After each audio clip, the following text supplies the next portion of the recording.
Սիրելի հայրենակիցներ, հասարակությունը հենց այսպես է դեգրադացվում, երբ որ քաղաքականության մեջ նոր որդք դնող մարդիկ միանգամից իրենց վերագրում են մի ամբողջ 136 տարվա քաղաքական ուժի վերաբերյալ սուտ եւ այլանդակ սուտ, եթե լավ էլի եք ասում, ուրեմն այլանդակ սուտ տեղեկություններ տարածելով փորձել ներկայացնել իրենց վերջին օրերի սրբերի տեսքով,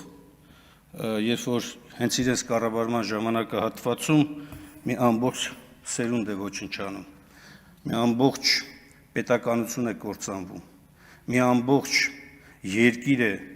ներխուժում թշնամին եւ օկուպացված պահում։ Ու այս մարդիկ այսօր շարունակում են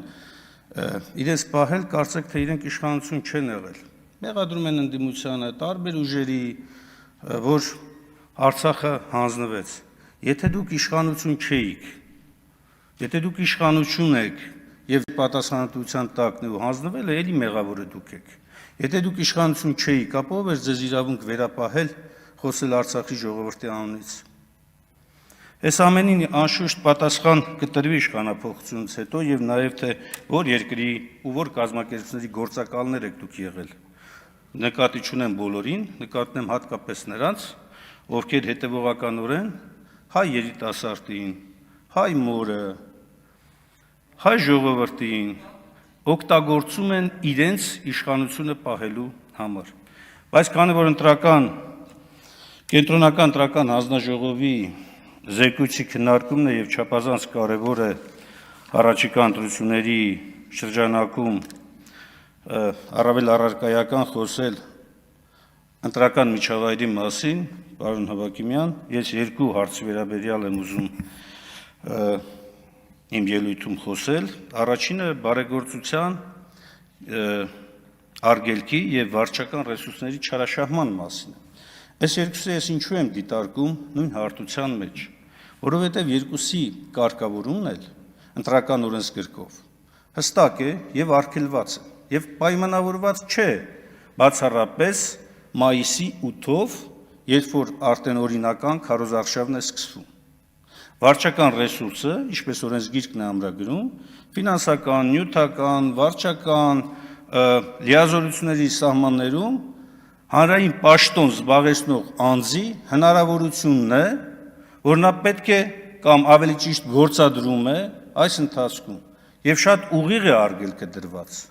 Բացարձակ կապ չունի մայիսի 8-ից օրինական քարոզարշավի հետ։ Ամսի 8-ից հետո ընդամենը խոսքը հետեւյալի մասին է, որ բոլոր ռեսուրսները պետք է հավասար հասանելի լինեն, բայց բոլոր դեպքերում արգելվում է դրա չարաշահումը։ Հիմա երբ որ դպրոցի ուսուցչուհին տնօրենը որևէ կերպ ենթարկվում է ճնշման, այս ընթացքում դա վարչական ռեսուրսի չարաշահում է, ուղղակի չարաշահում է։ Դուք ասում եք չենք արձանագրել, բայց համացանցում այդքան որ տարածվում են, այդ նյութերն ինչի մասին են։ Դա պետք է հետևեիք։ Կամ երբ որ հակակոռուպցիոն կոմիտեն այսքանի ժամանակ անդադ ասում է, չէ՞ դրա մասին, բարեգործական արգելքը, բարեգործություն իրականացնելու արգելքի մասին եւ այլն։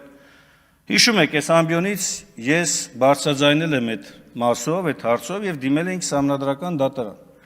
Ու ձեր ձևավորած սահմանադրական դատարանը գիտեք ինչ է պատասխանել։ Մենք կիսում ենք դիմումատուների մտահոգությունը։ Անթույլատրելի է բարեգործական անվան տակ նախընտրական քարոզչություն իրականացնել եւ այլն։ Բայց քանի որ առարկայական գործ չկա, հետեւաբար մենք չենք կարող անդրադառնալ այդ հարցին։ Այդ հիմքով մերժել են դիմումի վարույթ ընդունումը։ Մենք իրենց դիմել ենք, ասում ենք բարձր դատարան, տուր ունես մեկնաբանություն, որ իրավահպատակ վարքագիծ ունեցող քաղաքական ուժերը մարդիկ այդ մեկնաբանության շրջանակներում գործեն։ Իրենք ասում են, դե քանի որ կոնկրետ գործ չկա, Հետաբար չեն քննում այդ գործը։ Խնդրեմ կոնկրետ գործերը։ Հիմա եք քննելու։ Ոչ, չեն քննելու։ Հակառակը Հակակոռուպցիոն կոմիտեն, քննչական մյուս մարմինը, իրավապահ մարմինները հետևողականորեն ընկած են իշխանությանը քննադատողների, իշխանությանը դատապետողների հետևից եւ փորձում են ամեն կերպ մի բան գտնել։ Տելևիզոր կլնի անունը դրած, չգիտեմ ինչ կլնի անունը դրած, ամեն մի անվանումներ կպցնելով ամեն ինչ կարող են անել։ Սա է իրականությունը։ Սա իրավապահ մարմինների վարքագիծը այս օրերին խայտառակություն է, ուղղակի խայտառակություն, երբ որ հսկայական ոստիկանական գվարդիան ուղեկցում է կառավարության ղեկավարին, երբ որ դա վարչական ռեսուրսի չարաշահում չի, պարոն Նովակիմյան, օրենքն ասում են ընդամենը հատուկ պահպանության ենթակա անձանց այն կանոնները, որոնք որ ուղեկցման ընթացքում կարող են լինել, ամբողջ մի ոստիկանական գվարդիա, ինչ է անում ընդել։ Մյուս կարևոր հարցը, այս իրավապատակ վարքագծի տեսակետից, տեսեք,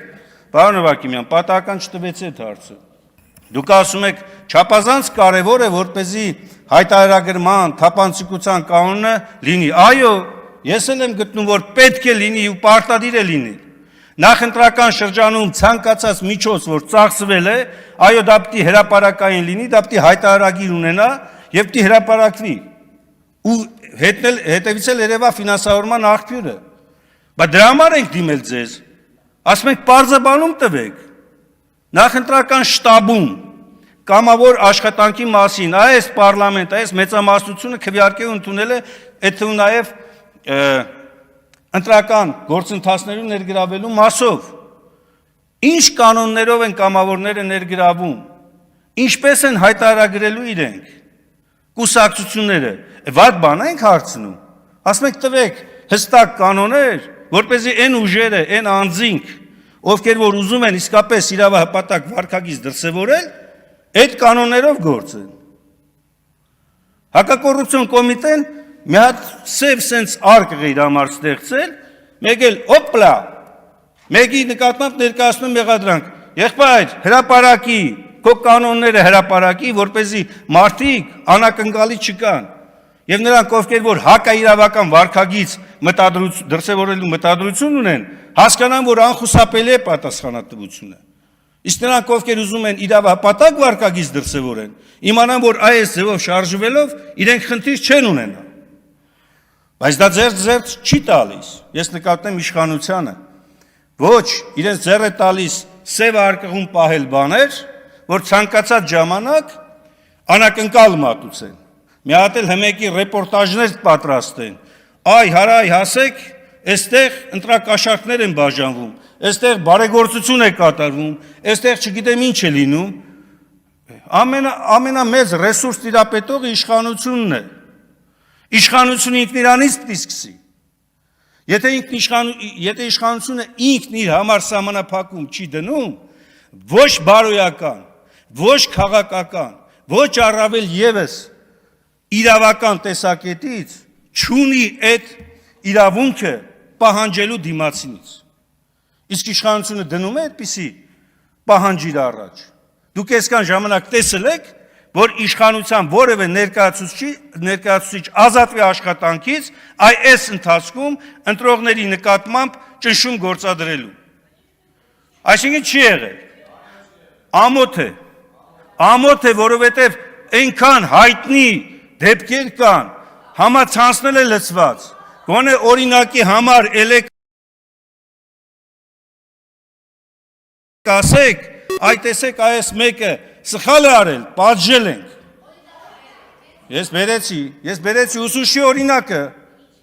այն ուսուցչին, որ ազատեցիք աշխատանքից։